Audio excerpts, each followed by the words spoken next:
It really amazes me how many Canadians are on disability in Canada or social assistance for, the dumbest things. Honestly, I have very little sympathy for a lot of people that are, utilizing these programs because a lot of them could work, a lot of them could find jobs, but they take the easy way out and they'd rather just sit at home, lounge in Cuba, and get paid by the government, right? And a lot of people will make excuses and be like, yeah, I can't work because I'm sick and I got an autoimmune disease and blah, blah, blah, blah, blah. But a lot of these people could work if they really tried.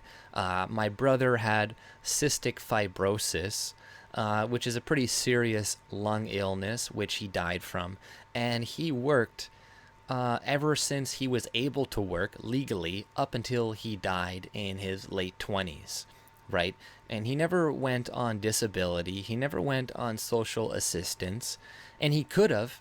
He could have easily done that and been like, it's really hard for me to work. I lose my, I walk a little ways. I lose my breath. It's hard for me to breathe, etc. He could have done that. He could have done that very easily, but he didn't, because that's the type of person that he was. And, because I grew up seeing people like him who suffered, throughout most of their life, never ever complain, I have very little sympathy for a lot of other people who have illnesses which are not even close to as bad as that and who stay at home and do absolutely nothing. They're not doing anything for themselves anyways. A lot of them are probably on prescription drugs and feel really shitty about themselves anyways. And you can make a lot of excuses, but I see people with no legs working and shit. If you try hard enough, you can find something out there for you to do, for a purpose for your life. Because, life can be pretty long, especially in the modern era. And if you stop working at like 50 or something and you live till 100, so what? You want us to pay you for 50 years? Will you do nothing and collect a pension or disability or this and that? Which is bullshit. A lot of people think they've paid in to the system and are entitled to what they get, but they haven't. The pension funds, healthcare, these are all unfunded liabilities. Each Canadian is something like $300,000 in debt. Each individual Canadian, if you were to spread it out, if you are to consider the unfunded liabilities. So, we don't have the money for this shit, but what do? We keep importing a lot of foreigners to keep propping up the system, to keep it going, because our projections were wrong. We thought, people in the future are going to keep having babies like they did in the baby boom era, and they're going to have more than enough tax slaves to pay for the older generation. But that didn't really work out that way now, did it? So now they're going to be like, okay, well, I guess we got to open the borders. And what are they going to do? They're going to blame millennials and Gen X for not having enough kids or something, right? And be like, well, if you had more kids, then we wouldn't have to replace you with brown people. So it's kind of, your fault. Well, really, if we didn't have all these government programs and unfunded liabilities and people took care of themselves, we would have no need for the immigration, for the influx of people to pay for these programs. All these wage slaves and debt slaves that we're bringing in, or the people like here already in Canada, the younger generation, who, is going to have to pay all this shit off in the end. But I see a couple articles the other day. One was this 50-year-old woman, who said she has an autoimmune disease and she was living in Cuba for 6 months on disability. And the article is trying to make you feel sorry for her, but it's like, wait, this bitch is on disability and she was going to rent a home in Cuba for 6 months? How do you have the money for that? I thought you got not that much money on disability. So, maybe you're getting income from somewhere else and not telling us about it. I don't fucking know, but that's bullshit, man. It's like if you're only like 50 years old and you got like an autoimmune disease. I know there's different variants to that. Some are worse than others, but like I said, my brother had cystic fibrosis. He died at like 28 years old. Just died, right? Just stopped breathing one day and collapsed essentially, right? So, if people like that can keep working and not complain and bitch and moan and live off of the government and shit, then you can too. And maybe you'll have a more fulfilling life. But I don't know, maybe this woman in Cuba has a pretty fulfilling life. But the article was like, no room left on my credit card. 1,300 stranded Canadians apply for emergency loans, blah blah blah. So it's like Bradley, who has autoimmune disease that is exacerbated by the cold, arrived in Cuba early January. She rented an apartment in a fishing village for 6 months, she said.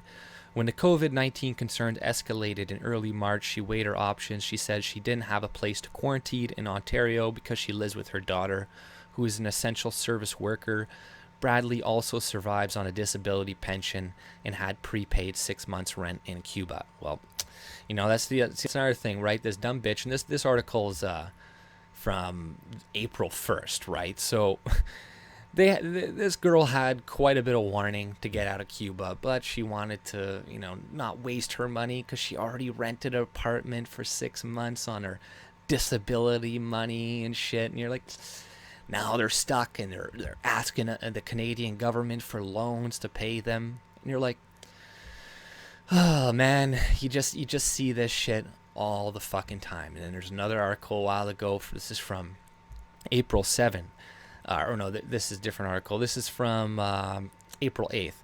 To survive, we need rent canceled and basic income, people on social assistance say. And there's this woman, Judy Agostino, is usually good at budgeting the paycheck she gets on disability. The mad dash to stock up on supplies amid COVID-19 in early March left her broke. I've been going to the grocery store more often and just buying more food than I normally would because I don't know where this is going to go, Agostino said. I don't know how this is going to end up. Agostino, 62, is one of about 50,000 Hamilton residents who rely on a provincial social assistance program. But, it's just such a stupid story, too. It's like, I bought a lot of extra food because of this whole crisis. Well, then why do you need extra money? You got food. Eat that food. Did you buy like tons of toilet paper or something? Were you one of those assholes who bought up all the toilet paper? So now you have no food left and you're just stocked up on useless shit that you can't eat? Well, no, that's your own fucking fault. But now we got to bail you out. And now we got to try to introduce basic income and increase your wages. And, there's other shit in here I'll read. But, see, we're incentivizing stupidity by giving people money for being stupid. Right? Or being lazy, or not having a family to take care of them. A lot of these, the girl, she's like, my daughter, the other girl in the other store is, my daughter is an assistant nurse and I can't live with her. Well, where's your husband? Maybe you shouldn't have divorced, or maybe you shouldn't have had a kid out of wedlock, and now, you know what I mean? Where's your family? Same with this girl. Where is your family? Did you treat them like shit? They just don't care about you? They don't want to take care of you?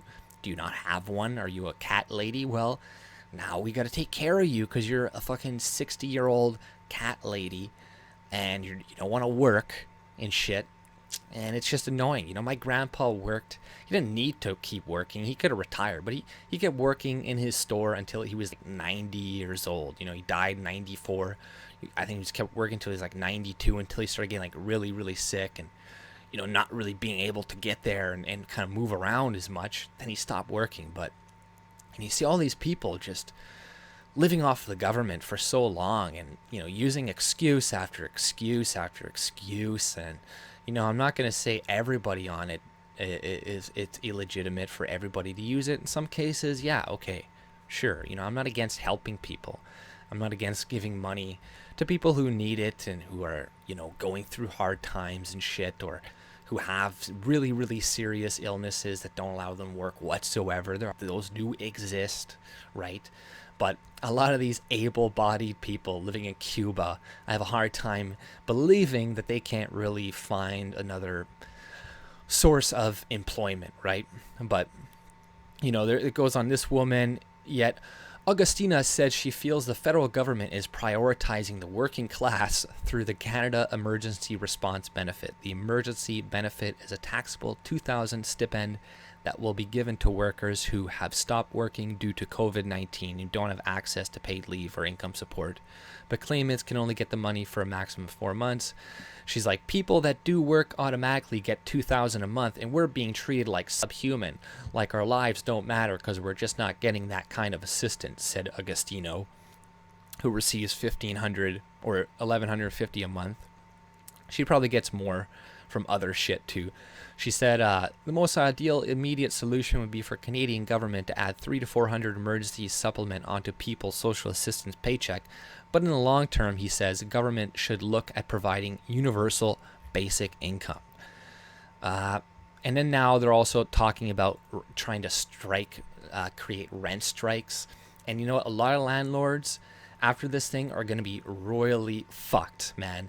A lot of people, the people who are going to be making a lot of money are going to be lawyers, because a lot of people are going to be sued for not paying rent. And, the government, they're giving people mixed messages. So some of them think, oh, okay, I don't need to pay rent. I'm not going to get evicted like they said, so I don't need to pay anything. And people have this idea in their head that all landlords are like corrupt pieces of shit.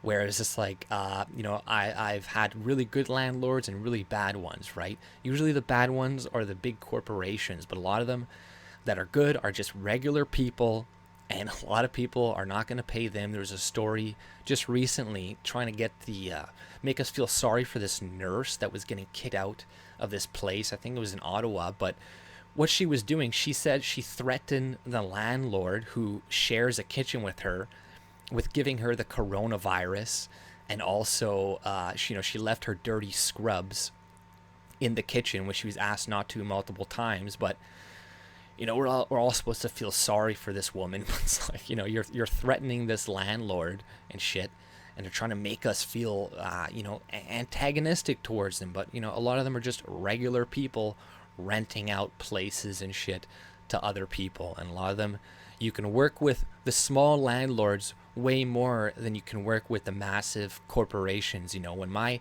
roommate died, he overdosed in my apartment building. I found his fucking dead body bleeding everywhere, and he was like a good friend, not just my roommate, but I was with Globe General Agencies, and I admittedly I didn't want to live in that apartment anymore because my roommate died right in the room right next to mine. My brother died a month before that. I was kind of like, I don't want to fucking live here anymore, right? And I tried to work out with the people. I tried calling their head office to see if I could get out of the contract a little bit earlier or whatnot because of the circumstances. Because I needed to get a new person to come in and rent and and sublet my place, right? But it's hard to say, hey, somebody want to take this room where my friend died in and shit and bled all over, hey, it's a good place, come over, come rent it, right? So I wanted to get out of there, but they didn't budge whatsoever. They're like, fuck you, you're in the contract and you're gonna owe us no matter what, and you gotta stay. So I just fucking left anyways to move into somewhere else with a guy that who's way fucking better, and I ended up having to pay all that other fucking money I owed that other place back anyways, which fuck with my credit shit. But you know what I mean, you get screwed over by these people, and who's gonna get screwed over is gonna be the small landlords in these situations, whom you can work with, who will make exceptions and shit like that with you, and not just anally enforce some contract or whatever, which I'm all for contracts and enforcing them and stuff. But there are some situations where you're like, yeah, if I was renting to somebody and like their family member died in there, and they're like, hey man, I don't really want to live here anymore. I'd be like, yeah, I completely understand. I will try to help you find a new place and try to find somebody to take over your lease. You know, that's what a decent human being would do. But you know, the people who are going to get away, people who are going to prosper in this, are going to be the massive corporations who are allowed to stay open, keep running their businesses like Walmart, but the mom and pop stores are going to have to shut down. But, you know, I'm losing track here of what I was talking about, mostly about the people who I just see constantly making excuses for yourselves. I see this even in my own audience to some people. I know some of them are probably going to be a little butthurt that I mentioned that. And I'm not going to say in every probably situation. Some people legitimately need assistance and help and stuff. I'm not for the government providing it. I'd be willing to do it in a, you know, voluntary basis. But a lot of you guys are just bullshitting, and you're making excuses, and you really could work, but you just choose not to work. And, you know, that is theft, right? You didn't pay into the system as much as you think. As much as you take out, it's going to be more than you paid in. So what you're doing is stealing, is theft. And instead of just prolonging the system, people should be working to change it, to drastically change it. So then we could stop importing so many immigrants to pay for the fucking system, because that's the only reason why we're doing that a lot of the times. If we didn't have all these unfunded liabilities, there would be zero excuse for immigration. Absolutely none. And, you know, guys, I've said this plenty of times. We don't need to grow as a country. It'd be better if our populations did taper off a little bit, did go down a little bit. That would just make us have more bargaining power, right? You look what's going on right now with the agricultural business, how they're crying and moaning for temporary workers, and all these articles are being released right now. They're like, well, you know, we can't really hire Canadians because, you know, they want too much, and you know, they're lazy and blah blah blah, right? So we're forced to hire these temporary foreign workers and shit. It was just bullshit, you know. When you give employers an option to hire temporary foreign workers, they're gonna go with that option. You know, it was massively being abused before. They made some reformations to it, or not reformate, whatever, changes to it a little while ago. I think it was 2012 or something, because they were finding that a lot of companies and businesses, 30 to 40 to 50% of their workforce were made up of temporary foreign workers. You know, and who's utilizing a lot of this stuff? It's Walmart. It's fucking McDonald's. It's a lot of places like this. And their excuse is, oh, well, Canadians just aren't good enough to work at flipping burgers, and they can't pick fruit fast enough or something, right? And you're like, this is nonsense. And, you know, a lot of these foreign workers, with their deals that they made with Mexico and Canada, they actually were paid more than the average Canadian citizen was before they set this shit up. So it's like, they're like, oh, we need, and then, you know, they ended up paying, these people started getting paid more than Canadians, right? So, you know, if companies really want to hire Mexicans and people from overseas and the Philippines and Jamaica and the Caribbeans, then what they should do is move their companies to these countries. You know, if you want to, you know, hire only workers from this country and China or whatever, then move your corporation, your business to China, right? Or shut the fuck down. Shut down your business, you know. But then when nobody will be growing apples, well, I guess we won't be eating apples for a little while, huh? Or maybe somebody else will start a business where they will hire locally and shit instead of, you know, utilizing these programs, which is bullshit. It's also used to demonize the younger generation in Canada and call them lazy and shit, which we see all the time. It's like, oh, they don't want to work, hard work, blah blah blah. And I'm like, man, I do roofing. It's one of the most harder or more difficult and one of the most dangerous jobs out there. And there's plenty of young people, there's plenty of people who would work, but we also have a lot of incentives in society that are incentivizing people not to work as well. So, you know, you remove these incentives and you remove a lot of the welfare, a lot of the socialism, then you'll have plenty of people to work at McDonald's or at fucking whatever. And if they're like, well, we're gonna have to shut down if we don't use these programs, well, then McDonald's can shut down. It's a win-win, right? Walmart could shut down. That's a win-win. Because what do they do? What does Walmart do to small businesses? It destroys small businesses. So if they pack up and leave, great. That's just going to open up a lot of opportunity for other people. If McDonald's packs up and leaves, great. That means people are going to probably eat healthier, and there's going to be less cost to the healthcare system. You know, it's a fucking win-win. But I'm rambling on here. I'm going on a bunch of different subjects. At the end of the day, people, stop making excuses for yourself. I know the system is corrupt and full of a bunch of bullshit, but that's no excuse to contribute and also be a leech onto the system. Because I see a lot of people doing that too. They're like, we may as well use it because blah, blah, blah, whatever reason. It's like, no, don't, man. Like, do you have any self-respect? If you have self-respect, then you will try to make your own way in life without relying and being dependent on other people. Stop making these excuses, which I know a lot of people do. They're like, I can't because, my back really fucking hurts, or I get really anxious, and I have other people in my life telling me that, you're such a victim and you deserve this money, like what we do to single mothers and stuff, and be like, you're that horrible man, you deserve to be taken care of by the state and whatnot because of, you're a victim, blah, blah, blah. But, that's all I pretty much had to say. If you like my content, subscribe, check out my Discord in the link below, and have a good day. See ya.